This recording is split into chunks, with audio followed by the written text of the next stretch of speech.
Um, but yeah, Chill, we were just talking about Jordans. I asked Jay if he was a sneakerhead. Hmm. Oh, did I miss that? He's got like Yes. 40 pairs of Jordans, that guy. I wanna you should do a tour. Oh, I wanna what see you which call it? ones you have. I'm I seen your page. What I'll do is I'll tag you when I first got on TikTok. I'll tag you with a Old video. tour of my J's. Like I said, I'm a sixes and 13s guy. I got a pair of ones. I got a pair of fours. I used to have a pair of threes, but Okay. for the most part, I'm sixes and 13s. I want to. I keep telling myself this because it makes me feel better. I gave away tons of pairs of shoes because we get shoes right when we play, Mm-hmm. and so all through kind of the tail end of high school and university, I had all these shoes, and so I wanted to do something charitable. So this is why I say I feel good about it, but it's still kind of, I'm like, oh, I wish I would have kept No, those is ones. that you? I took a bag to, like, there was these like the Boys and Girls Clubs, because I was in the US. There's a lot of Boys and Girls Clubs of America that just, so all these kids are like 10, 12 with size 13s, and they're like, they got duct tape holding their shoes together. So I donated these shoes to these kids. Yeah. And so I feel good Aw. about it, but at the same time, like, I was like, oh, I wish I would have kept those threes. Oh, I wish I would have kept those. Yeah. I wish I would have kept those, because that, we didn't know back then that they were. Can I have those back, please? Yeah, like, can I get those back in a minute? Or at least give me your name, so in case you ever hit it big, like, we can Remember me. we could have a chat. Yeah, I didn't do any of that. So I know we're supposed to talk. We got a lot of basketball on the docket, got a lot of football on the docket. Yeah. Actually, a little bit of football on the docket. But Yeah. I just saw something.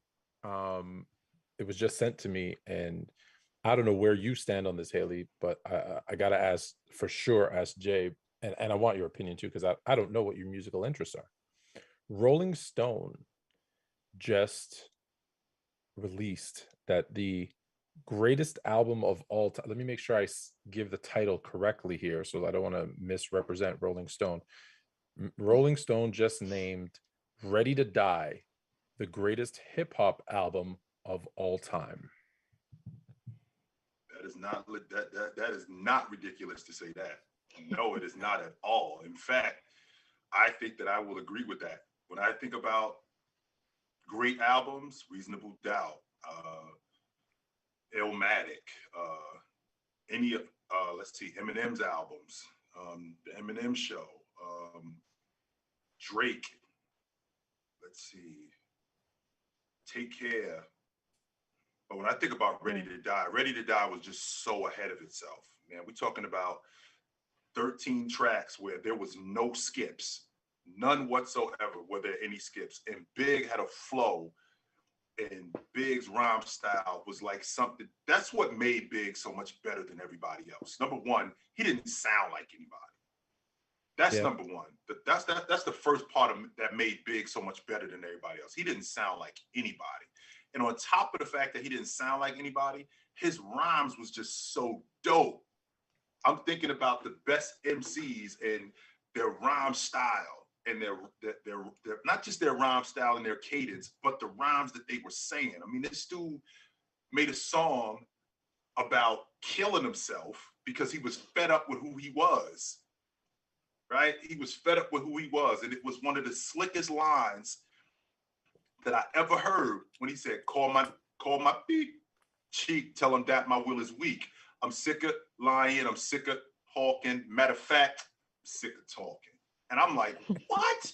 Wait a minute, Big, don't go yet. Oh, Big was incredible, man. Big was absolutely incredible, no question about it. And he was definitely my favorite MC, the best that I'd ever heard, no doubt about it. And that album was great from top to bottom.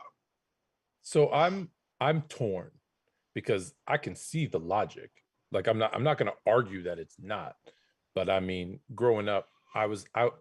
For me, my GOAT, I guess, is still Rakim, right? Just Paid in Full.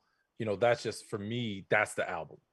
Illmatic, you mentioned. Ready to Die, of course. It's a toss-up for me, actually, with like All Eyes on Me and Tupacalypse. I was also a big Pac fan, having spent time on the West Coast, so I got that West Coast kind of thing going too. And I'm like, man, there's so many great albums. I think someone asked me like, do your top 10. And I go, I just did 10. And I think I missed 20. It was so hard. Like I had that post, and there was a big, like I did it on TikTok. I said, here's my 10 from the East. Here's my 10 from the West. Oh wait, here's my 10 from the South, because I'm a big fan of like Goody Mob and Outkast. And like, there's so many different like types of hip hop. And then I also say one of the ones that no one ever brings up, but I gotta tell you, man, in like, I want to say 88, 89, I know when Haley was born, not even close. LL Cool J for me, right? When he dropped, when I heard My Radio, I forgot about all other music. And I'm like, I love hip hop. Like, that's it. Like, I don't even, and I worked I'm also going to date myself. I worked in a record store. Mm-hmm. So I have this like huge, like when we talk music, I got a massive array of likes from like I said, in the record store, we had to play rock, country, classical, like you name it. Like I've been listening to Dean Martin, Patsy Cline, Ghostface Killer, Tupac, what's his name, Kane Brown. Like I've got, now that's recent, but Dwight Yoakam. Like I've got the mix. But I mean, I heard My Radio. I'm like, yeah, I'm in. So Haley, his name never gets me. Just so you know, Haley, there was a time when you could go into a record store and you could listen to the record before you bought it. Yeah. It wasn't just you just heard one song. No, you could actually listen to the album and go, I want this. I know that sounds nuts today. I know. Yeah. Wow. No, we actually we have a record player. You have a record player? We do. We have a record There's player. Something about that, like Wiz, Eminem. That sound when the needle hits the record. And special. I was gonna say the best thing about working at the record store was that we could play. We had to play music all the time. So it would just be like a different person, and we all had kind of different interests. We would play what we wanted, and so you hear all these different things, and you're just like, I'm kind of feeling that. Like I never would have thought I'd like that, but maybe not the whole album. But there's a couple songs like, okay, I could get with that. So, anyways, I wanted to get your opinion, Haley. How you feel about? I don't know if that's your cup of tea. Yeah, I mean, I've definitely heard the album, and I like him. I don't know if I'm equipped on all the music at that time to say that's like the best overall. What year did that come out again? September 13th, 1994. There you go. Yeah, so that's before I was even born, which is crazy to think. You're gonna get fired here in a minute if you keep bringing. Do you have a favorite album of all time, Haley? Like one album that you can listen to on loop? It doesn't have to be your favorite, but like you said, one that you could just, if it's on, you're gonna listen to the whole thing. You're not. I don't even know. I love Lil Wayne. I really do.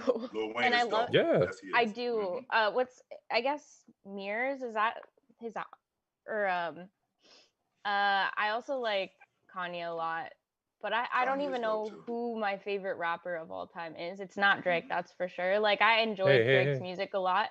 I do. I really do. But I think there's just some, and like his earlier albums were lyrically beautiful, but I heard somebody the other day, one of my coworkers, we were talking about, I just like to listen to the music. I don't want to have to think about it. And for me, I'm the opposite. Like I want those lyrical, in-depth moments, because that's how you connect with it and that's how you feel it. So see, I'm with you. And then I started listening.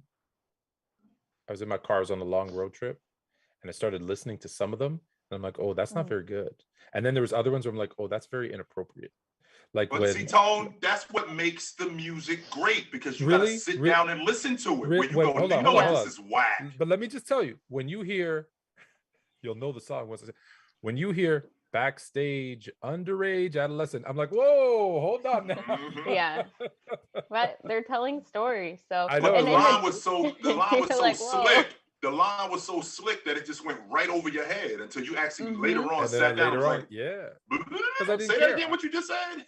See, that's what I'm saying. During that time, I was like, Haley, I just listened to the music and I didn't care. And now as I got older, I'm like, what did they just say? Oh. Yeah, you're like, okay. That's why some were good, some of but that was going on though too, Tone. Don't remember. I know. We're talking about a BBD group that was a big deal, so they had that kind of audience going on back then. So listen, I am a new addition Ronnie, Bobby, Ricky, Mike, Ralph, Yeah. Johnny, Bobby, like all of them. I was all in on New Edition right through to every single solo album. Like I said, like anyone can challenge me. The fact that I can sing not sing, but I know the words to every Ralph Tresvant song and rap by heart. That's not that. I shouldn't even admit that. But can we talk sports? Because I want to get out of this one. Because someone's going to ask me to say something or sing something that I'm horrible. Yeah, moving on. Yeah. Although everybody in the chat was saying Jay-Z, so he got yeah. Obviously. There's so many. That's what I'm saying. There's so many. Shout out to Jay-Z. Yeah.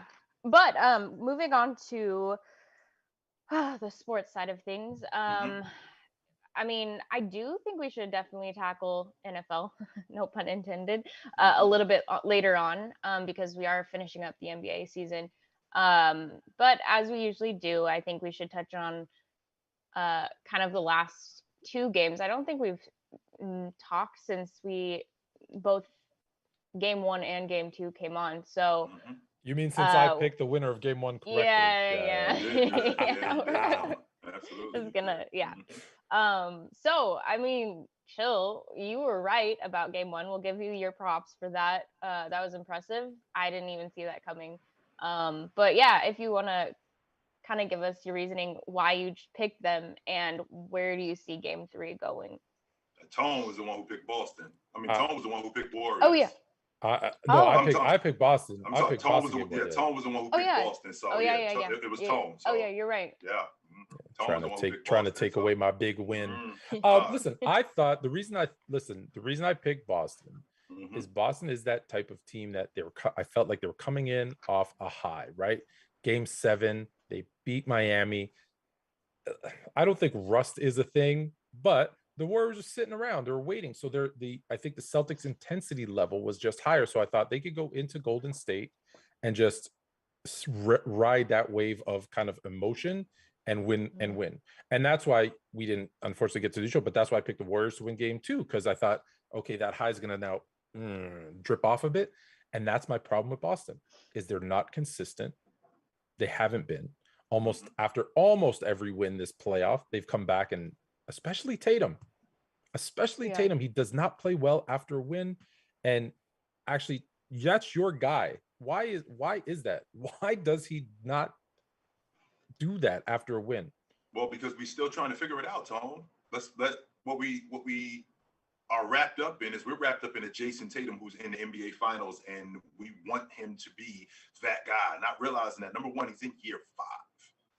That's number one. Number 2, he's 24 years old, and he's the guy. We haven't had many guys who are that young as the guy on this stage and performing at that level where they're that guy right now. He's still trying to figure it out. The in-between part of his game hasn't materialized yet. The game hasn't slowed down for him just yet. And I think that the Warriors did a really good job of throwing different looks at him. One of the things that they did that I wasn't really impressed with nobody really talks about, is I thought one of the things that they did was the same thing that Milwaukee did with Phoenix last year, where Gary Payton II started picking him up. Gary Payton II started picking up Jason Tatum full court. Well, they made him the primary ball handler, so he's picking him up full court, and he's slowing down their offense. Well, how is he slowing down their offense? He's slowing down their offense by speeding Jason Tatum up and forcing Jason Tatum into turnovers. And because he's doing that, that's completely screwing them up, because a lot of those guys, they play off of Jason Tatum. And when Gary Payton does that, he makes their offense less efficient. So I thought that was really good. But the problem that we have in Tone is that we expect this. He's basically in an accelerated process right now. Now they're in the NBA Finals. You said it to me yourself. Where do you have Boston this year? I did not have them in the NBA Final. You thought they were a year away. I thought they were a year away. Yeah, absolutely. Right. So I said that. So with that being said, this is what we have now. Now you've thrown him into an accelerated class now, where, wait a minute, I wasn't expecting this guy till next year, maybe even a year after that. Now we're here, and I expect him to perform like I would expect him to perform next year or 2 years from now. Well, we're not there yet. He's still materializing. So that's why you see the inconsistencies that you see. Well, Jay, let me ask you this, because we know half the battle is physical and what you do on the court, and half the battle is mentality. And we know all the greats, MJ and LeBron, all these guys were so mentally tough. How, and I know we don't know Jason personally. We can't know for sure, but how do you feel that mental toughness is for him? And do you think that that's going to affect the finals and their progress throughout the finals? I don't think that it's going to affect his progress because, again, we've seen a guy, they went into Miami in 1 Game 7. I mean, I don't know how much mentally tougher you have to be to do that. They came back from being down 3-2 to the Milwaukee Bucks. He could have folded. So instead, he goes into Milwaukee and puts 46 on them in an elimination game. So it's obvious that the mental toughness is there. It's just now putting it all together. It's what I equated to, Tone, is I equated to you got a meal and you're putting the ingredients in it, but you're rushing. You put in this with this, and this is not ready yet, but you still have to cook this. And that's kind of how I see Jason Tatum.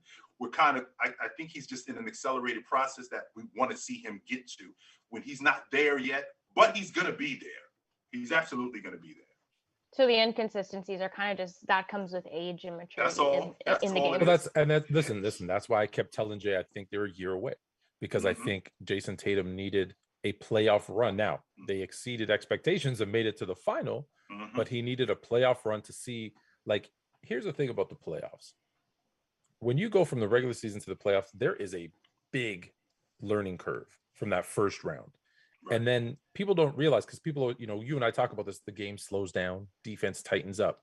What we don't talk about, though, is from the regular season to the playoffs that happens, but also from round 1 to round 2 it happens. Because guess what? The team in round 2 is guaranteed they're better than the team you played in round 1. Significantly better. So the team that you play in round 3, right? Like, who's the best team that Boston has faced this playoff? Well, they're playing them right now. It's the Warriors. So each round gets harder. So when we say the game slows down, defense gets tighter, shots, the rim becomes a little bit smaller.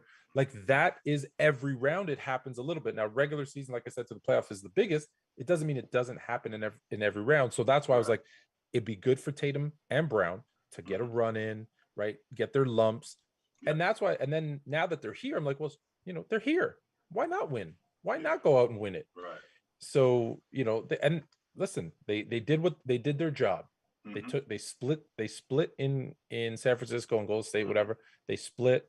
That's all you want them. That's what you want to do. We say the series doesn't start till a road team wins. Well, series has started. Yes, it has. And also, go ahead, Jay. Also, too, I think that the Boston Celtics in that game 1, I think they out-warriored the Warriors. I mean, I said this earlier. So they basically did everything that the Warriors do, only except we're going to do it better than you guys, with the exception of that third quarter, which we should all be understanding of who the Golden State Warriors are by now, right?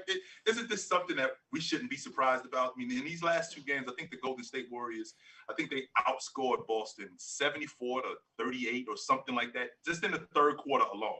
We know who the Warriors are after halftime. It's like it's a storm where Mike Tyson knocks you down. So if you get saved by the bell, when you come out in that next round, here he comes. So you better be ready. Well, that's kind of the logic with the Golden State Warriors in that third quarter. So the barrage is coming. And if you can handle it and continue to just hang around, which is what Boston did in that game 1. I mean, 12 points in the NBA is not a lot to cover. It's not like they were down 28 like they were in game 2 when they basically just dump trucked them. They're down 12 points. And you can make a couple of shots and get yourself back in the game. They basically out-warriored the Warriors in that game 1. Now, the problem that I'm having in game 2 is Boston got out Boston. They got out tough. That's basically what that was. And I stand on this, Tone, and it gets my blood pressure up. Before we are basketball players or football players or baseball, before you are any of those things, you are a man. And there are certain things that you do not have to take. So that pushing and that shoving from Draymond Green, I don't have to take that from him. So if he's going to push, it's okay for you to push back. If he wants to get in your face, get back in his face, because you don't have to take that as long as it doesn't affect your game. One of the things that I dug about your Lakers, Tone, was when Boston pushed, that was one of the maturation processes of Magic Johnson. When Boston pushed, he had to push back. And once you push back and you show that tactic isn't going to work, the Bulls in the 90s, once they realized that, once the Pistons realized we can't push these guys around, we're going to have to play. That's when you saw the separation in the skills. Well, the same thing is going on with this Boston Celtic team. When these guys, Draymond Green in particular, when he gives it to you, give it back. Do not let him off the hook and just let him push you around. Because once he does that, that fuels his game and it takes away from who you guys are. So if these guys are pushing, push back and do not let that affect your game. I had a problem with that. It's interesting because I really saw Grant Williams. Sorry to interrupt you, Fluent. No, I really saw Grant Williams doing more, especially against Draymond. I don't know why. I don't know. I feel like he's gonna have a game in game 3 or 4. I really see him doing a lot more than he has been doing, because he can match that energy that Draymond brings and that physicality. Right. But you're 100% right. Once you feel Draymond, you feel the entire team, and we saw that. I did want to touch on the comment from Roddy Ice. Klay is underperforming heavily, which everyone's going on and on about their point of view. But what do you guys? Go ahead, Tone. I already know where you're going, Tone. Yeah. Get him. I already know where you're about to go, Tone. When you say Klay is underperforming, my man hasn't played for 2 years. That's number one. He's playing on one leg, right? Like give him he's underperforming compared to what? Compared to how Klay has played, compared to what you saw him in this season, compared to what your expectations are. He's playing, I think, what I thought he was going to give you, right? He's also in a position where Curry, Poole, Wiggins, there's a lot of mouths to feed right now, right? In that first run, when it was just him, Dre, and Steph, well, there was only 2 mouths to feed, him and Curry. In the next one, it was KD, Curry, and him. In this one, he's got multiple mouths to feed. So I'm dealing with a guy who hasn't played in 2 years. Like I said, who's playing, he's not at 100%. And so I don't think he's underperforming. I think he's not performing to what we're used to seeing pre-injury. But for me, he's playing as I expected him to play. Well, also too, Tone, don't leave out the fact that not only did he play, not only is he 3 months removed from not playing for 2 years, last I checked, he's going up against the number 1 defense in the league.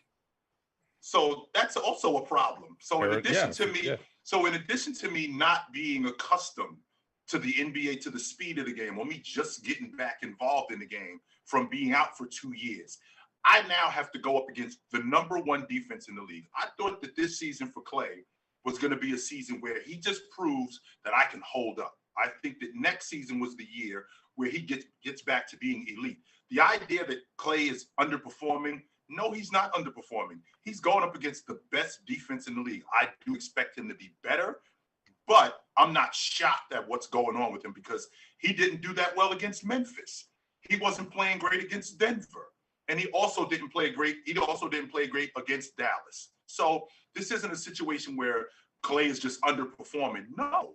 He's still working his way back into being Klay Thompson. I think Klay's role right now is very different than it was. Klay is he's like a decoy who you need to, you don't want him to go off because he will have a game every series, right? He'll go off. He still has that ability to shoot that hasn't gone anywhere.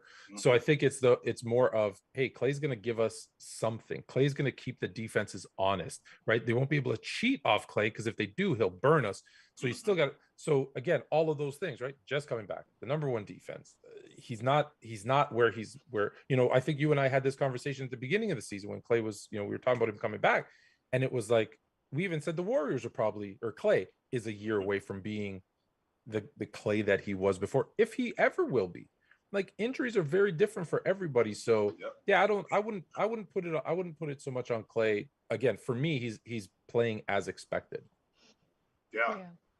I like but I want to go back a step though, because I wanted to say something about I was gonna say, I don't know if this makes me a good or a terrible parent, but like man, woman, or child, like I tell my daughter who's 8, if someone pushes you, don't go pushing people around. Don't go hitting people. If someone pushes you, push them back. You push them back because then they'll stop. 100%. Right. So when you say like Dre's pushing, push him back. Push him back. What's he gonna do? Well, now granted, you'll probably get the foul for retaliation, but at least they'll know. Like I think the big, you mentioned the Lakers. The Lakers were getting destroyed. I mean, like physically beaten in Boston, and the refs blind eyes, right? And then they started hitting back, and it was like, oh, the Lakers, they're playing so dirty. No, they're just doing the same thing back to you, and that's when the Celtics went, okay, now we can't push them around. I remember seeing Jordan and Pippen come back from losing to Detroit, from I think 90 to 91, and you could see there was a difference in their shoulders, in their arms, like they'd been hit in the gym. And it was Pippen, I remember, who just like Bill Laimbeer fouled him, and he just got up and just like pushed him like I've never seen him do before. And I'm telling you, I didn't see it. I wasn't there, like I was watching it on TV, but I was saying, I feel like if you were there, you probably saw Bill Laimbeer go, oh, right. There was that moment. And I think that's what every team needs when there's that kind of that toughness. And Draymond Green, that's his job. He's doing his job, so good for him. But that's what they need to do. That's where you're going to see that star Tatum, that star Jaylen Brown become superstars. Right. Is when they say, I'm better than you. I'm not going to let you outwork or out physical me. And if you can't outwork me and out physical me, I'm more talented. You're done. And that's when they take that step. Add that to the fact, Tone, that when you dealing with guys like Draymond Green, who are disruptors, who are irritants and things like that, I mean, they know who to do that with. I mean, I remember the 2016 NBA Finals. And I remember vividly, Draymond Green does not get in Tristan Thompson's face because Tristan Thompson is not with that. He knows that he's not going to be able to push him around. I don't know who you're used to dealing with, but you better take that somewhere else because it's not over here. I can tell you that right now. Horace Grant was one of my favorite players because Horace Grant would not allow Xavier McDaniel to push him around. And that would be the difference in the series. Because once you stand up to the bully, what happens is now we have to play basketball. Once you stand up to the bully, now we have to fight. One of the things about standing up to the bullies is they're not prepared to fight. What they're prepared for is they're prepared for you to roll over. And once you don't roll over, now that means we have to fight. And I'm not really prepared to do that. That's why you see them wither like they do. So the same idea with Draymond Green. Do I think Draymond's a bully? No. But I do think he's an irritant, and I do think that he's a disruptor, and he knows who to do it with, and he knows who to do it against. And his target is Grant Williams because he thinks he can disrupt what they're doing because Grant Williams is a big part of what they're doing. Once Grant Williams realizes that I'm going to push back and not let that disrupt our game and what we're doing, you're going to see a difference. It's funny. I have a friend who's an MMA fighter. Mm-hmm. And he always says to me, like, we have these conversations, debates, whatever, and he always used to say to me, the guy who's the loudest, who's like pushing people around, don't worry as much about them. It's the one that's sitting there quiet. That's the one you got to worry about because that's the one who, when you push them, you're going to regret it. So, and I'm not saying, that's Draymond Green. Like Draymond Green Draymond Green knows his importance to that team. He doesn't want to get into a fight and get, suspended. We know what happened when he did, right? But he wants to get in your head so that what you're worried about is Dennis Rodman. Dennis Rodman didn't want to fight Karl Malone in the finals, but boy, did he get into his head. Then Karl Malone became so worried about getting tangled up with Rodman, right? He forgot to play basketball, which is exactly what they wanted to do. You can't let those guys trick you into doing that because they will. It's smart. It's smart basketball. You can't let them do it. And what it also did was it took away from how good the Warriors were. We completely forgot how good the Warriors played in that game. And we got wrapped up in the antics of Draymond Green. We got wrapped up in what they were doing. And we completely forgot about the fact that, they outscored the Warriors. The Warriors outscored Boston by over 20 in the third quarter, completely blew the game open like I was talking about before. We know the barrage is coming. Add in that element of Draymond Green being an irritant and being the disruptor. And now we completely forget about Steph Curry going off. We completely forget about Clay starting to hit shots, Jordan Poole starting to hit shots, and those guys getting one off, completely just dominating these guys in the second half of that game.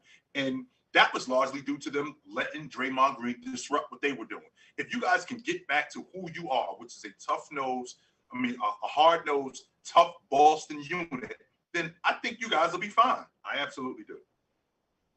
And I don't know if either of you saw this interview. I think it was earlier today with Malika Andrews and Steph. But Malika was interviewing Steph and just asking about his emotions and all that right now. And Steph went on to say that he felt like he was still in his prime at 34. What do you guys think about that? How long would you give Steph left in the league? And do you think because of his size and the way he does play, could he be in the league for 5 or more years? Or are we looking at maybe a shorter term than that? He's just being confident because he's in the finals.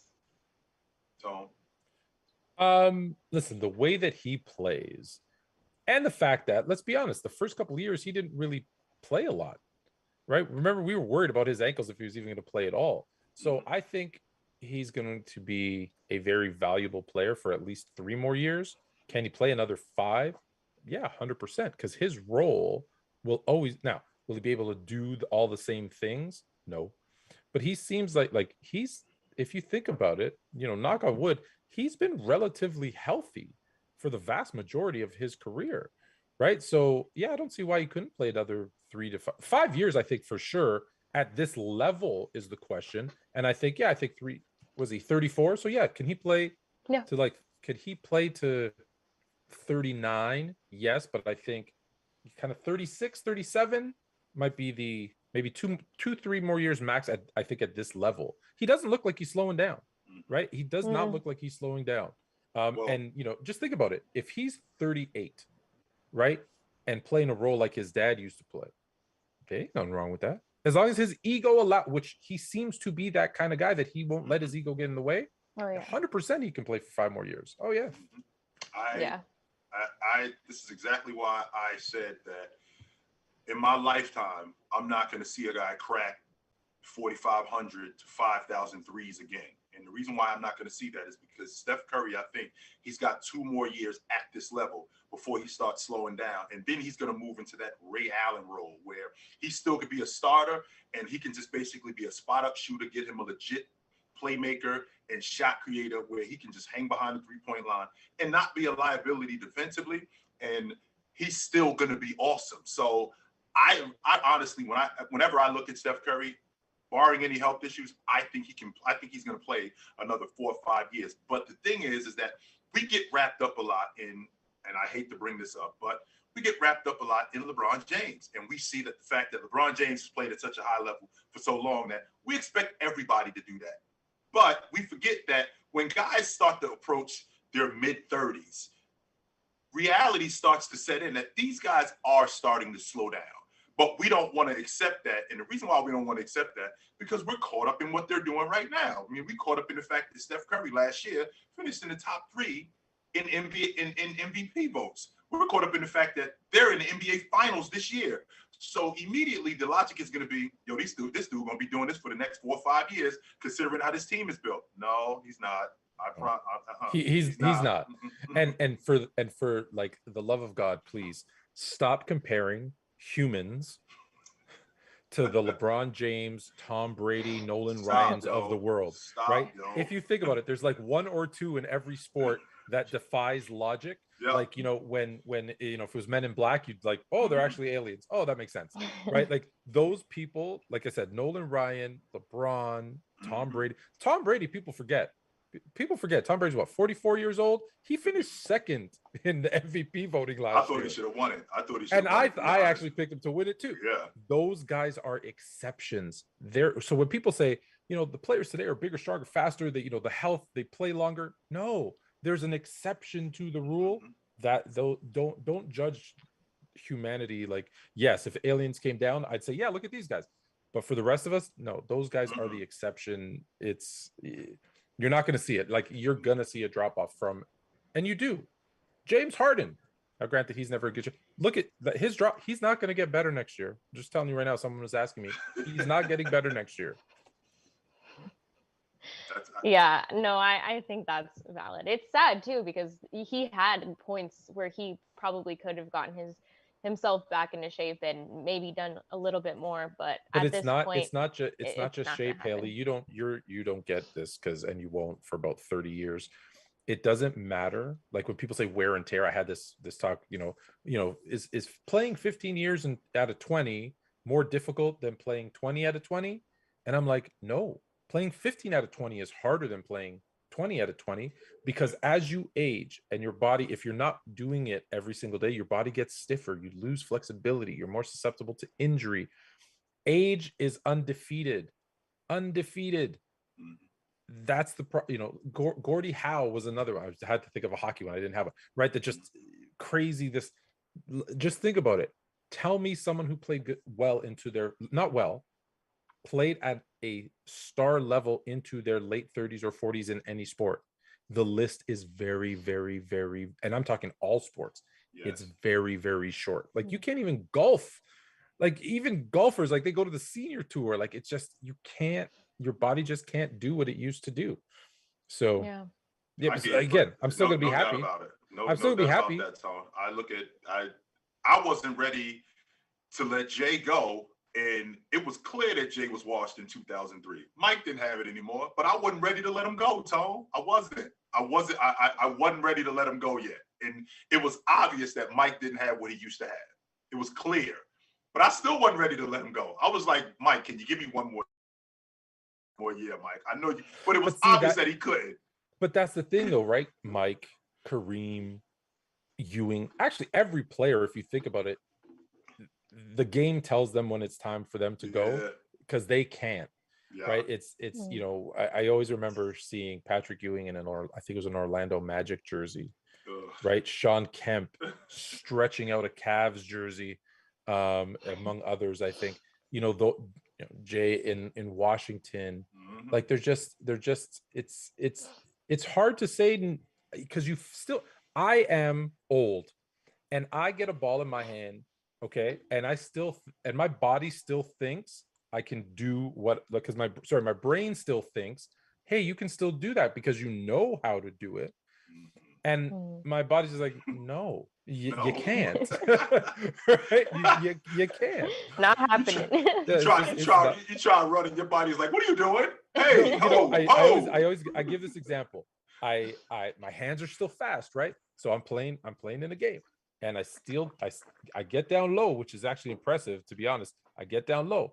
I strip the ball. I take 2 dribbles, 2 long strides. I still got my long legs. I still got the height, right? And I'm at the basket thinking, okay, I'm going to go up. Now, probably not going to dunk it. I'll admit, I'm not going to dunk it anymore, but I'm going to lay it up. But my leg said, you're not jumping. And so it was just like this really weird layup where my feet were still on the ground. I'm putting it up off the back. And I'm like, how come my legs didn't? Like, I looked down. I couldn't slide a piece of paper under my feet. Yeah. Like, it just wasn't going to happen. So, that's just, you got to live with it. You got to accept it. And next time I'm just going to pull up and shoot a 3. To answer your question, Haley, I think Curry's going to be around at this level. I think 2 more years, and then I think he's going to segue into a Ray Allen type of role where he can play another 3 years. And then I think he still will be good after that. After these 2 years, I still think he'll be really good. That's why, like I said, I don't see in my lifetime somebody eclipsing what he's going to do in terms of the 3-point record. I'm looking at 45. Oh yeah, that's going to last a long time. I don't think that I'm going to be around to see somebody eclipse that. I don't. Yeah, I agree. I think all the records, I feel like he breaks a record every single game he plays. It's going to be a long time before somebody can do that. But it's kind of segues into our football topics, because Tom Brady is kind of in the same position. Like, this man is a winner through and through. He is a winner, an incredible talent. But how do you guys feel about his kind of same thing? Like, his body and I think his mind are telling him to do 2 different things. But when you're that elite of a athlete, like, you don't want to quit. Like, it's going to take something serious to maybe cause you to realize, okay, I'm done. And for Tom, like, I think mentally he decided, I'm done, for my family, for other reasons. But now we all know that he's back and unretired. So, Jay, what do you feel about Tom Brady? How do you think this next season is going to go? Do you think he will make it into the playoffs or even a championship, or is that ship sailed? Well, most athletes will tell you, especially at the elite level, you do it until you can't do it anymore, because you don't want to leave anything on the table. That's number 1. Number 2, Tom Brady, LeBron James, Nolan Ryan, Gordie Howe. These guys are the gift and the curse. Done is you expect Tom Brady goes out. For example, last season, there was a stretch where Tom Brady was on pace to throw for 7,500 yards and 55 touchdowns. That's the pace that he was on at that point. Now, this guy was 44 years old doing this. So now, Tom Brady comes out of retirement, and not only does he come out of retirement, what happens to the Buccaneers? They go right back to the top of the NFC South, as opposed to we didn't know who was going to win the NFC South. And not only do they go right back to the top of the NFC South, they might even be the Super Bowl. They might be the NFC favorites, considering what happened last year against the Rams. They might very well be right back in it. So to look at a guy like Tom Brady, there's no reason for me to think that he can't do it. The only question that I have is he going to be able to hold up? Because football is a little bit different than basketball or baseball, where it only takes one good hit to basically end you. Tom's been smart. Tom Brady has been smart enough in his career and lucky enough also in his career that he's been able to avoid that sort of stuff. But I do think that he's got some more. I think he's got some more left, because I think that Tom's one of those guys who I'm not going to leave it. I'm not going to leave any meat on the bone. I'm not going to leave any of this talent on the table. I'm going to use every last bit of it. So I wouldn't be surprised if he had another great season this year. But I also wouldn't be surprised if it started to go the other way, considering he'll be 45. So, yeah, I always wonder why, because like you said, like it takes something serious sometimes for them to know when to quit. But I don't know. It's like, don't you want to leave on a good note? Like last season was a great note, but for him, the best note would be to win another ring. And I get that. But Tom, how are you feeling about Tom next season? Listen, I think last year was really the Bucks. Look, they had a lot of injuries on the defensive side, and I feel like had the Bucks won the Super Bowl, he would have happily retired. I think the fact that he went in and that Tom? You think he would quit? Yeah. I think if they win the Super Bowl, because listen, don't forget, he's got his kids and his wife kind of being like, hey, like enough already, right? Like let's I actually think it's the opposite, Tone. I think they were the ones who sent him back. Like, okay, you want to go play? Go, goodbye. You might be right. It's like, come home. Come home. Yeah. Actually, you know what? Maybe go back. Yeah. That also might be true. But I think like had they won, it would have been different. So the fact that he didn't play necessarily well, they lost. Listen, no one wants to admit this, but there was some friction. There was some friction between him and Bruce Arians. They keep saying there wasn't. But you know, my friend Coach Jackson always says to me, "Where there's smoke, there's smoke." He's right, and I'm just like, yeah, that's better. Where there's, because not necessarily fire, right? But where there's smoke, there's smoke. And I was like, "What do you mean?" He goes, "If everybody is reporting that him and Bruce Arians had issues, whether it be the fact that he had Antonio Brown staying at his house." Bruce Arians didn't want to sign Antonio Brown. Although they brought him a Super Bowl, he didn't want Antonio Brown there, and it was because of Tom Brady. And then when things went south with Brown, he not only blamed Brown, he blamed Brady. You brought him. If I invite someone, I'm going to Jay's house, and I'm like, Jay, I'm gonna bring my friend. I'm gonna bring my friend Bob, and he's like, yeah, okay, cool. I don't want Bob in my house. I'm like, no, he's cool. He's with me. All right, bring Bob, and I take Bob to Jay's house, and he makes a mess of his house. Of course, he's mad at Bob. That's why he didn't want him there in the first place. But he's also saying, yo, man, you brought Bob to my house and look what he did. There is some of that responsibility is mine. So you hear those stories. You hear the fact that Bruce Arians, isn't maybe as light and fluffy as maybe we thought he was. And so I think he's had such a great career. And he doesn't want it to end with, oh, is it because of him and Arians, butting heads? They lost. I think he's also really enjoying. I think he's really enjoying it, because as a Patriots player, you have to be very, yes, I'm focused on the next game. Bring on the Bengals. Thank you very much. It's been very great playing. I'm just trying to do what I can to help my team. And now with the Bucks, he's like, yeah, man, let me do a podcast. Let me have a show. Check out TB12. Check out my play. Like he's having fun. I'm getting Yeah. drunk and you got to carry me off the boat after the Super Bowl party. Like, he's enjoying his life. And so I'm like, hey, if he's having fun and he's performing at that level, why would he quit? Right? It's not work. It's work. But it's if it you know what they say, if you do what you love, it doesn't feel like work. Well, maybe that's where he is. So if you're asking the question, what do I think? I think that the Bucks have really improved their defense. I think that they're going to be great offensively. And look, Jay kind of alluded to it. When you looked at the NFC South, Carolina stinks, Atlanta stinks, New Orleans stinks. So he's like, hey, I got this. He's like, I got this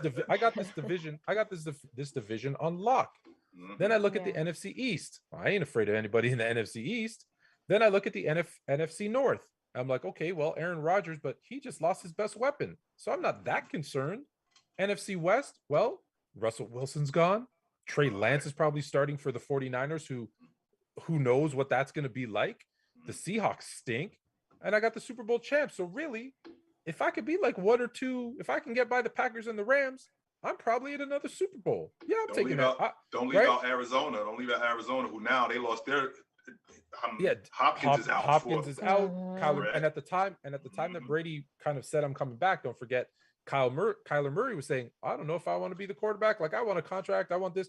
So he sees all this turmoil. He's like, "It's not like it's the AFC. I don't have to deal with Patrick Mahomes, Russell Wilson, Derek Carr, and Devontae Adams, Josh Allen, Joe Burrow, Justin Herbert." Like, the list goes on and on. The AFC is I would, if I was a football player, I'd be like, trade me to the NFC right now. Let me get at him. So yeah, I think he's gonna have a great shot. That's I'd come back too. So yeah, I think he's gonna do great. I think he'll be just fine. Yeah, I agree. I liked your point on now it might be the best time ever, and he's having fun. Although I do wonder. I mean, it's not like the Bucks didn't have turmoil last season. I know they definitely did. So we'll see how that all pans out.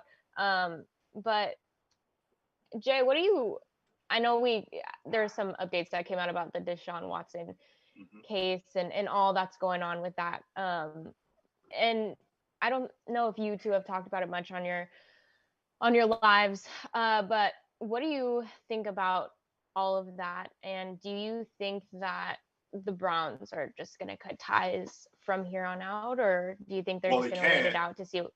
Well, they can't cut ties simply because they already guaranteed them the deal. So we'll start there. And I think that they've done enough of their homework to know that this could only be, I think that this can only be tough for them publicly, right? So when I say that, I mean, you're looking at what Deshaun Watson is accused of. Once this thing goes away, what kind of hit are they going to take?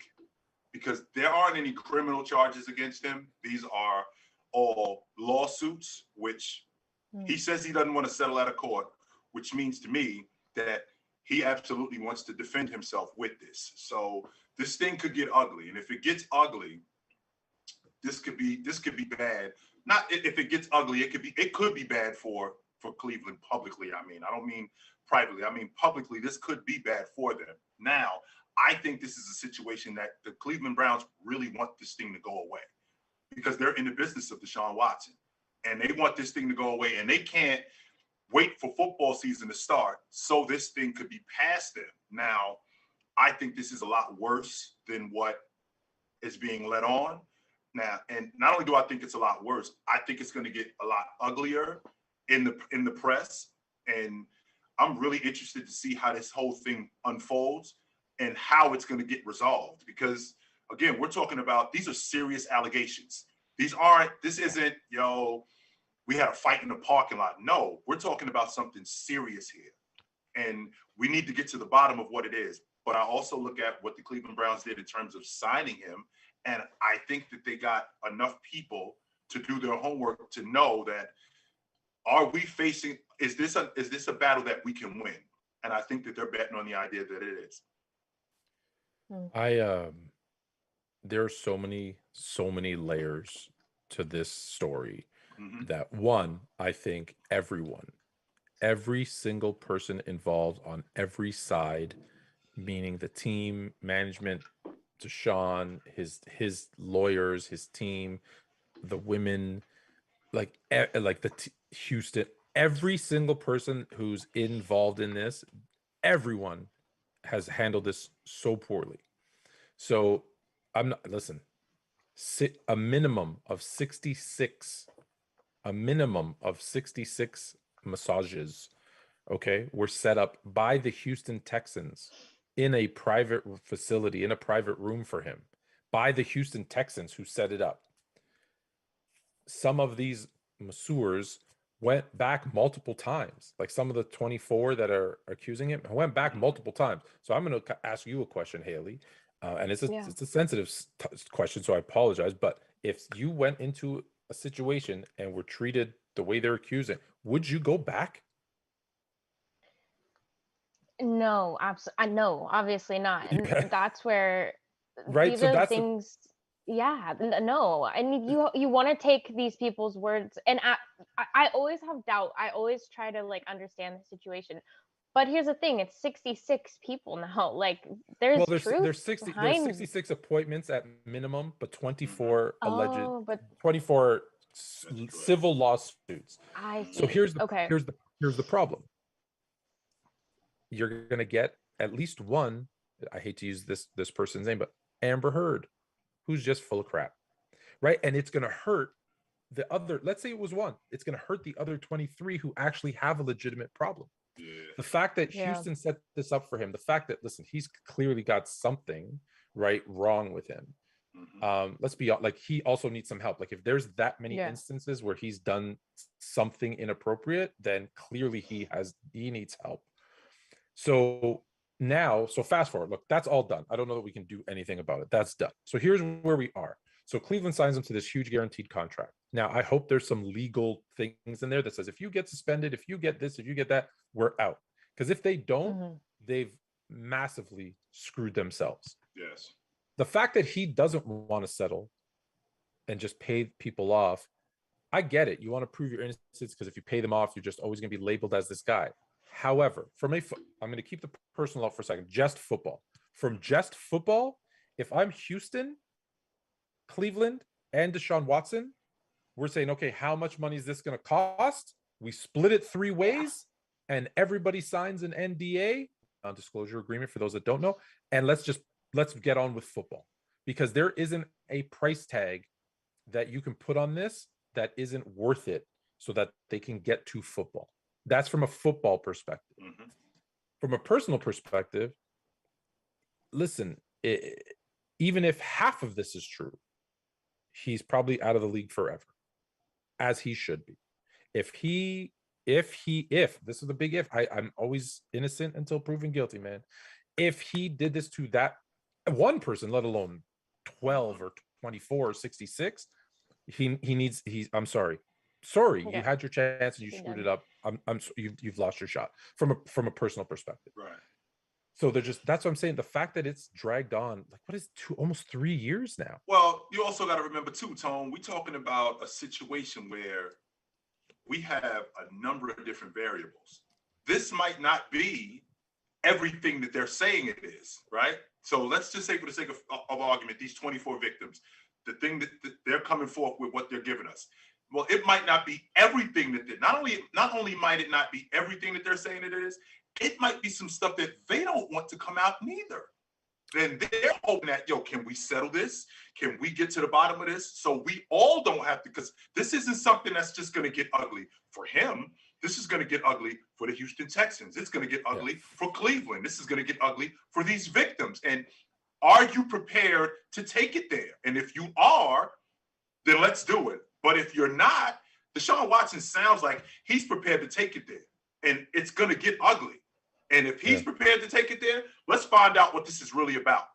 Yeah, because listen, I'm trying to see it from both sides. From their side, I went in to do this, and then he, when they say he made me do this, if he's got proof that they, said it's okay if you, listen, it's a happy ending. If you pay me this, I'll do it. Yeah. Well, he did something illegal. I don't know what the laws are in Texas, but then they're not going to get any money from a civil suit. because it's prostitution. You're gonna get charged too. So if there's proof, and maybe Deshaun knows that, maybe he goes, you accepted money to do this, so now you're just as fault as I am. I'm not paying you. I'm not going to pay you off. Like, that might be his stance. And their stance is, well, if I keep putting the pressure on, you have more to lose than I do, so I just want to get paid. So there's just so much stubbornness on both sides that. But make no mistake about it, though, Tone. If he was fouled in any way, let's get to the bottom of this. Well, that's the stance that I'm at more than anything, right? I know that this thing could get ugly. I do understand that, Tone. I very much know that this is gonna. But at the end of this, if he was fouled, let's get to the bottom of that. Let's get to the bottom of how fat. Let's get to the bottom of how foul he was. We're up to 24 now, Tone. But 22, the first 22, they've said there's no evidence to bring not enough evidence to bring criminal charges. Right. So that this is my thing, is that as a victim, I know that he's not going to jail no matter what I do now. There's no criminal charges. So the only thing I have is at least I can get some monetary compensation to try and help, with therapy. I know what they're going to do. They're going to go buy a car, but whatever. But for therapy, to move on, like, at least I feel like I got something, right? And it's not good enough, right? If it was my daughter, if it was my whatever, like, trust me, I'm killing them. But I didn't say that. Edit that, JD. But like, we get in a fight. The fact is that that's what you're going to get. You're going to get monetary compensation. So the fact that they're not just saying, let's just take the money and go, like, that's what, because there are no criminal, that's the tough part. And the NFL, I actually give the NFL a lot of credit in this regard. Normally they would say, oh, it's a 4-game suspension, but they're actually being patient. They're like, well, no, we're going to wait and see everything. And that's actually the right thing to do, because if they do a 4-game suspension, then they got to retract it or add to it or whatever. No, we're going to wait and see what happens, because that's, it all comes out and he's done nothing. The last thing you want is a Ray Rice situation. You don't want that. You don't want that again. Right. You do not want that situation again. So once again, Tone, if this dude was foul, I want to get to the bottom of how foul he was, and let's deal with it. And if he wasn't, let's get to the bottom of it. Yes. But I'm thinking 24. I'm thinking 22, 24 women. There's something going on here. This isn't something that we can just go, yeah, well, maybe she was over. No, we got 24 women that got a problem with what was going on. So let's get to the bottom of how foul this dude really was. If he is foul at all, let's get to the bottom of it.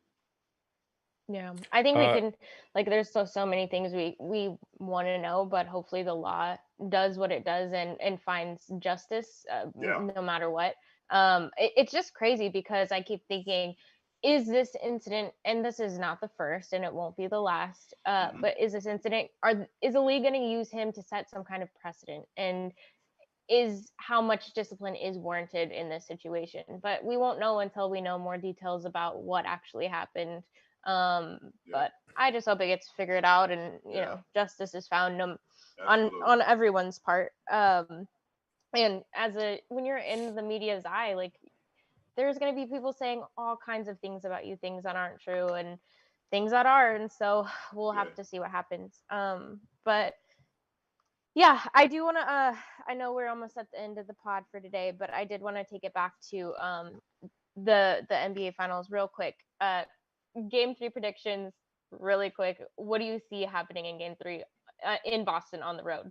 Boston is, but they 6-0 after a loss, so ain't no reason for me to think that they come home and then they lay an egg. They 6-0 after a loss. Not only are they 6-0 after a loss, I think Jason Tatum averages 28 a game, and after they lose, so. Okay, you got Boston. Yeah. What? Haley? No, I want yours first. Oh, dang. Well, I think that Boston will win game 3, but I do think that the Warriors will take the other game. Well, we'll talk about that on Thursday. So great. Game 3. So you both have Boston in game 3? I do. Yeah. I was really hoping you both were going to pick the Warriors again. You know what, then? I'm going to go Warriors by 12 in Boston. They're not ready. Whoa. So if they win by 12, Tone, that means that they smoked these dudes.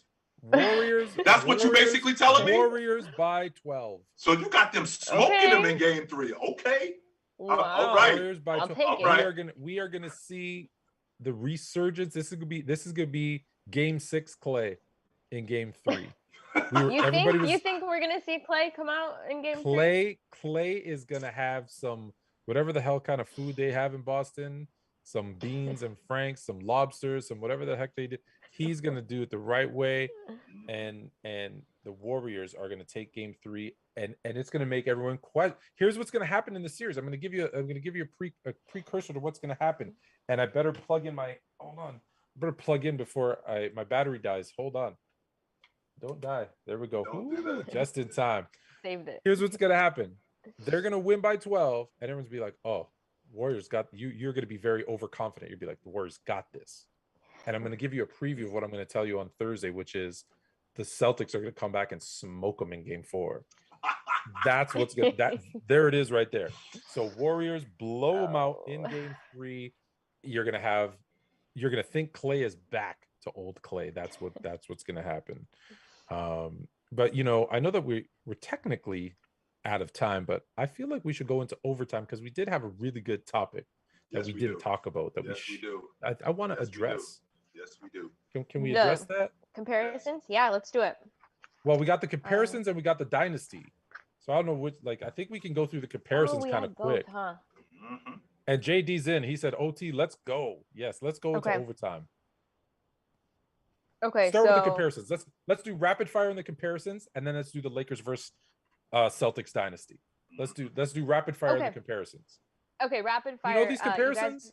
Did I send these to you, Jay? No, you didn't. Okay, good. It'll be a surprise. Yeah.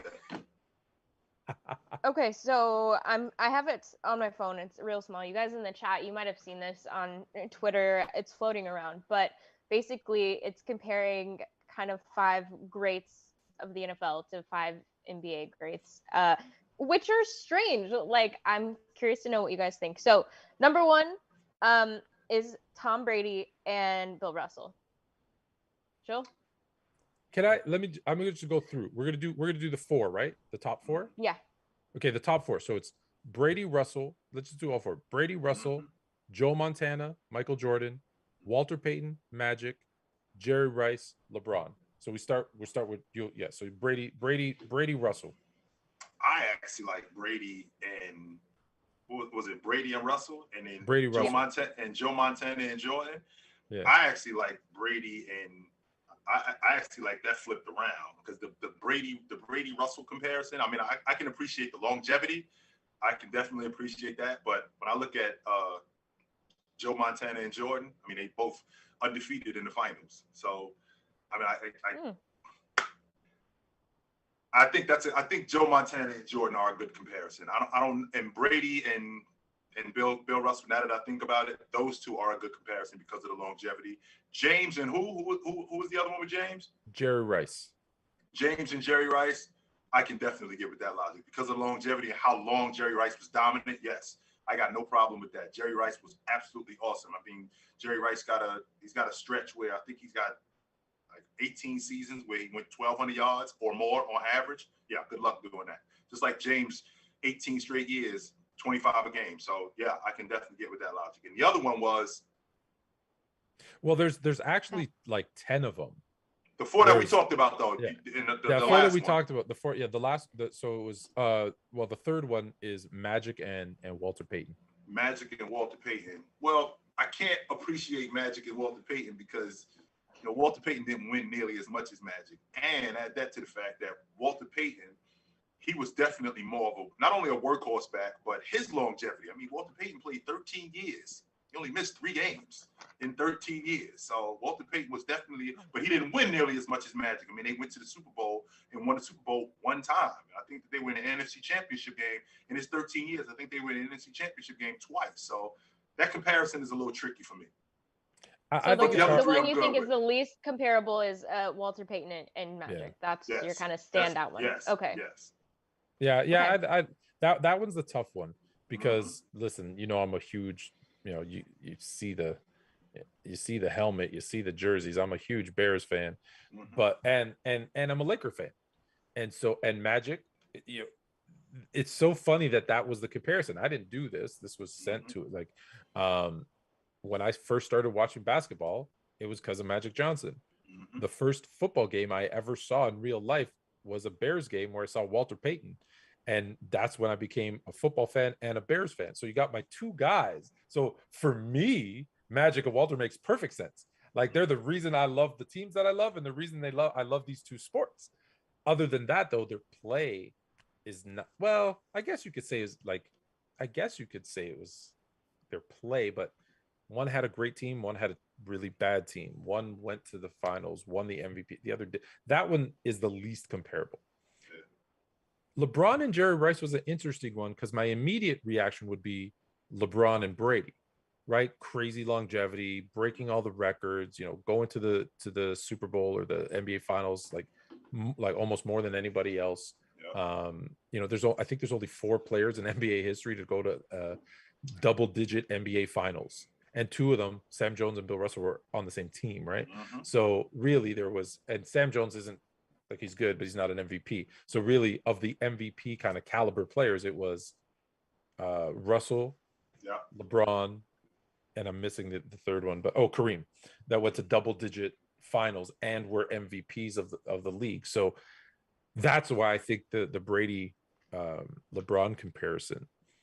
The Jordan and Montana makes sense but yeah, that one makes sense. They both went to they're undefeated in the finals. I think Jordan was a better basketball player than Montana. Montana was a football player, right? Like, we have Montana. Well, I guess he's still top 5. Yeah, maybe. Yeah. I think, maybe that one's fine. Yeah, I think that one's fine. Okay.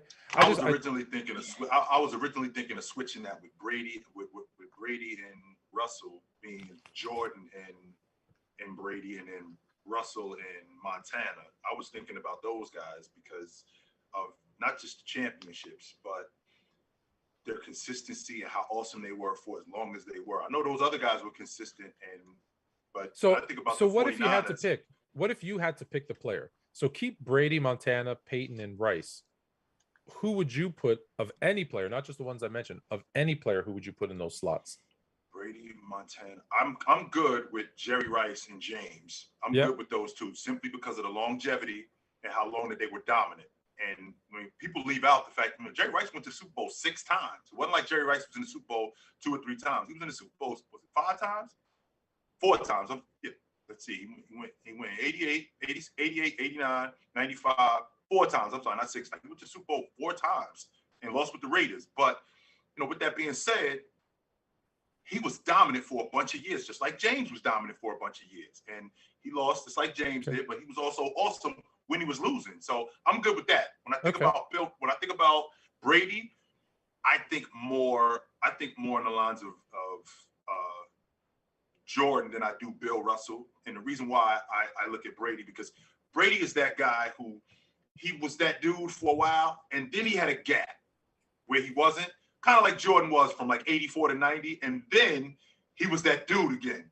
So I think about those two guys in that aspect, and then I look at Joe Montana, and I look at not Bill Russell, but I keep getting these guys mixed up. I'm sorry, I do. I keep getting these guys mixed up, but I'm not. So let me throw a couple. Let me throw a couple at you.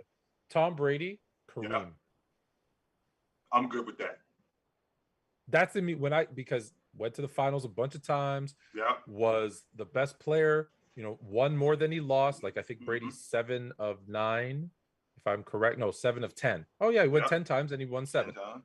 Kareem is Jabbar, 6 of 10. And the other part is, look, Brady's great. Brady's the GOAT. Brady's the best. There's an argument to be made that Kareem's the GOAT of basketball. Correct. They both did it for like 20 years. And here's the thing. There were times in Brady's career for those Brady detractors who will say, well, it's because he had the #1 ranked defense in the league. It's because he had the best coach in the league. And what do people say about Kareem? Well, it's because he had Magic. It's because he had Pat Riley. It's because he had Big O in Milwaukee. So they both have that kind of, if you don't like them, you can make excuses for them. Montana, let me give you one more. I'm going to leave Montana alone. But I'll give you one more for Walter. Walter Payton, Wilt Chamberlain. You're wowed by their physicality. You're amazed by what they do on the court. Just didn't win enough. Maybe Walter Payton and Malone. But Malone didn't win any. No, he didn't. He didn't win any NBA champ. But when I think how about Kawhi Leonard? What about Kawhi Leonard? Nah, because he doesn't Walter have longevity. Payton, not only that, because Walter Payton wasn't the final ingredient. Walter Payton was one of the best running backs in the game for a long time. Leonard was good, but he wasn't Walter Payton wasn't the final ingredient. He was the franchise player. I can't say Malone either, because Malone didn't. How about this one? We got this one in the chat, and I like this one. Luka and Mahomes.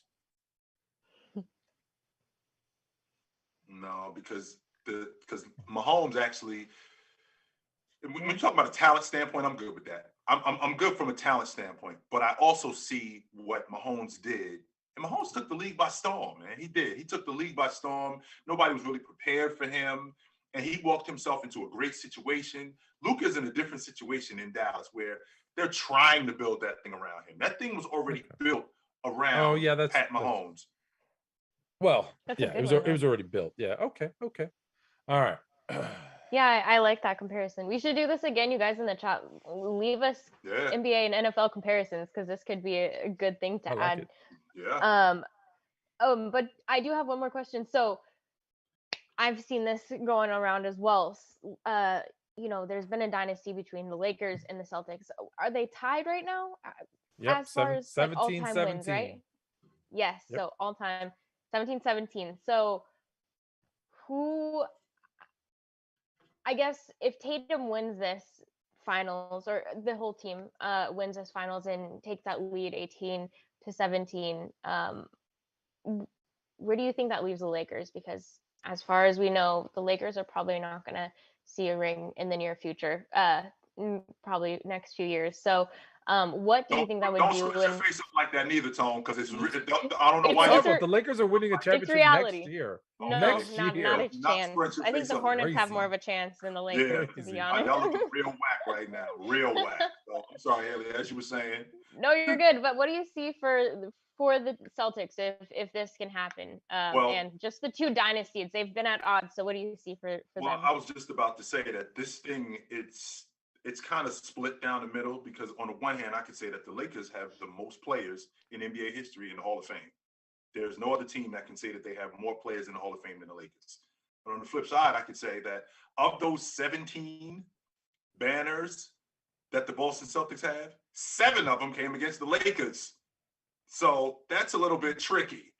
That might be a problem. Now, if they were to win this, now if you're talking about them just being head-to-head with the Lakers, I do think that this puts them ahead of the Lakers, simply because, number one, they beat the Lakers more times in the finals. That's number one.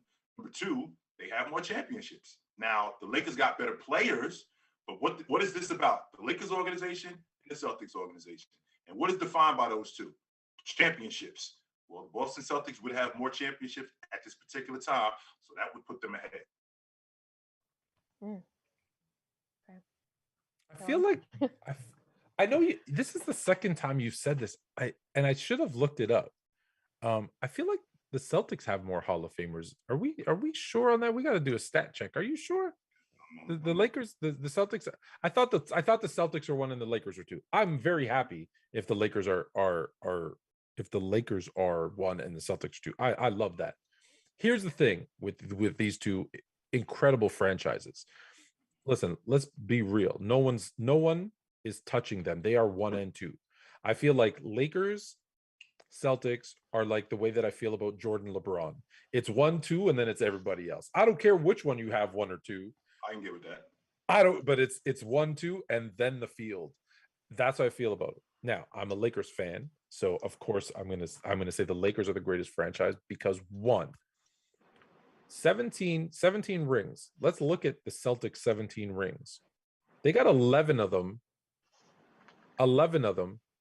in like the span of like 1950 something to 1960. Take off this objective hat for a second, please. So they had this great run. Hold on. They had this great run of 10. And you mentioned it. 7 of them were against the Lakers. So 7 of those 10 times, the Lakers were the second best team in the league. If you look at the Lakers in terms of their greatness, They were the first team to three-peat. They're the only franchise to three-peat twice. So they did it. Won the championship 8 years in a row, Tom. What are you talking about? I know, but there's only 8 teams in the league. So they were the first three-peat with George Mikan. They three-peat again in 2 separate occasions. They're the only team to three-peat in 2 separate occasions. And if you look at it in modern history, so since like 1980 on, the Lakers have been the dominant franchise for the last 40 years, right? So although they won those 3 early, they weren't even in LA at the time. The recent history has been all Lakers. When you think of the great Celtic players, like the truly great players, like in your top 10, you have what? Bird and maybe Russell in your top 10. Not maybe. Russell's Bird 5, Bird is 7. Russell's 11. So for me, so let's say, so you got 2 in the top 10, 11.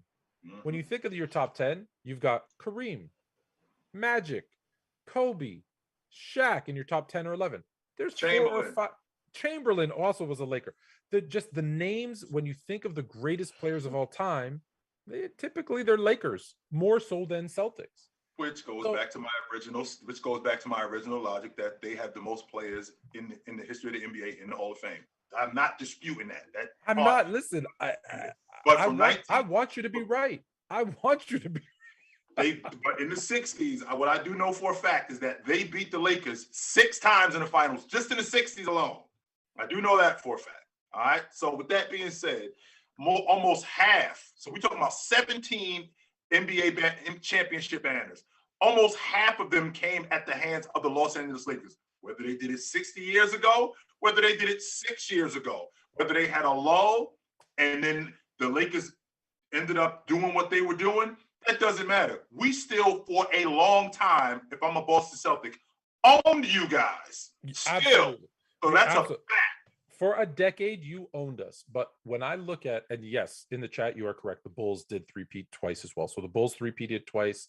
The Lakers have three-peated twice. And then the Celtics, when they won 8 in a row, obviously three-peated in that 8-year span. Here's the thing. They had a great period of time. But when you look at the Lakers, they've had more teams in different eras win. So their longevity of championships is longer, right? Is that a fact, Tom? They've had more dynasties. They've had more dynasties. Because when I think about the Lakers, when I think about the Celtics, they basically ran the 60s, right? They ran the 60s. Okay, the Lakers didn't win one championship in the 60s. Is that correct? Okay, so we get to the 70s. The Lakers win the NBA championship 1 time. The Celtics win the NBA championship 2 times. Is that correct? So we get to the 80s. The Celtics win the championship 3 times. The Lakers win the championship 5 times. We get to the 90s. We have nothing from both of those guys, correct? But the Lakers did make the finals, but yes. Yeah, they did make the finals. That's correct. So we get nothing from both of those guys. We got a top 2 finish.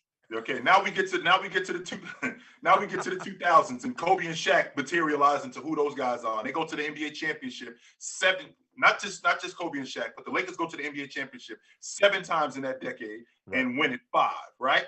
Yep. But they did lose to the Celtics 1 time during that time. The Celtics, and that was the Celtics 1 chip. And then they beat the Celtics. The Lakers came back and they beat the Celtics. Now here we are. Now we go from 2010 to 2020.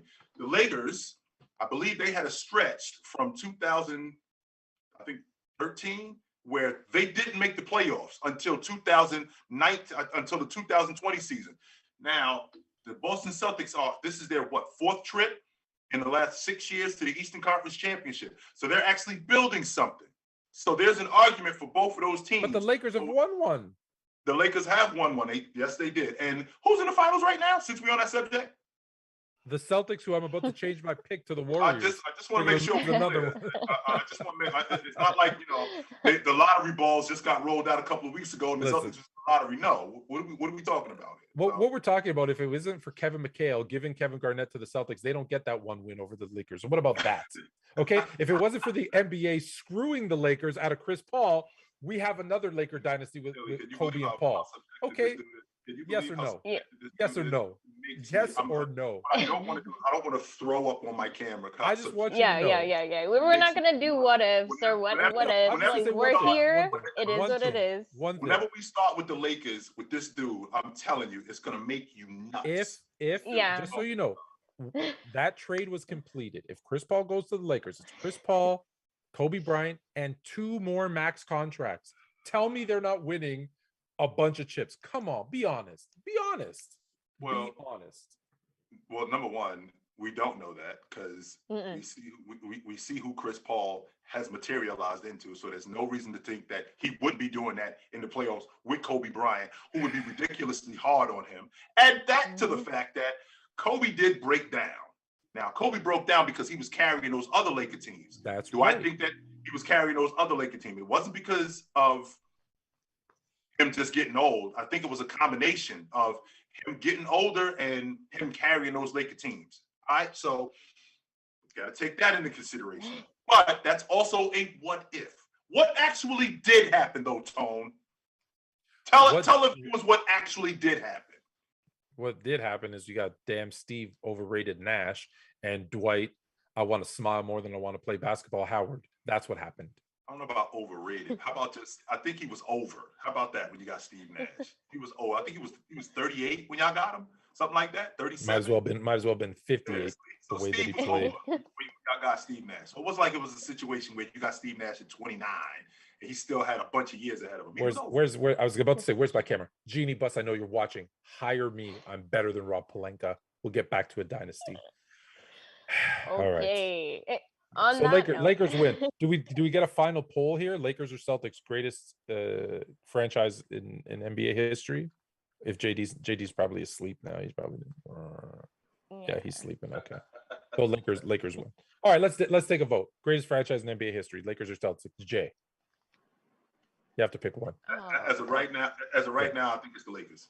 Lakers. Haley. I don't want to admit it, but I do agree. It's the Lakers for me. There you go. Perfect sweep. And as much as it pains me, there is a poll. There's a poll, and just so you know, the Lakers 100%. Yeah. 100%. I don't care that. But it could all change in a matter of a week or two. Well, in that case, let's go Warriors. Okay. I'd rather be wrong. Nope. Can't change your pick. No, I said I'm not changing my pick. I said I'd rather be wrong and let the Celtics lose. Okay. Do you guys know why? We'll end it on this. Do you guys know why I'm a Laker fan? Because of Magic Johnson. You've told us this plenty of times. No. But do you know how it happened? No. Have I told you this? So in those days, you didn't get a lot of basketball games televised, right? In Canada, I grew up obviously in Toronto, and so you only had, well, the best two teams obviously were the Lakers and the Celtics. So those were the only teams that you saw on TV. So you're either a Celtics fan or a Laker fan. You had a sprinkling of 76ers fans, but for the Toronto didn't have a team, right? So and I was like, I really don't like green, so I'm gonna start watching the Lakers. Wow. And then I saw Magic and I was like, wow. And then good choice. Yeah, I was like, oh yeah, that was a good choice, man. So it's just I don't like the color green. How was that? I was 6. Oh. And I just saw Magic do one of these. I was like, oh yeah, I'm in. That's my team. Yes. And here you are. I love it. Oh, all man. right. Well, Jay, you want to take it away? Hey, take it light, but take it. Warriors winning game 3.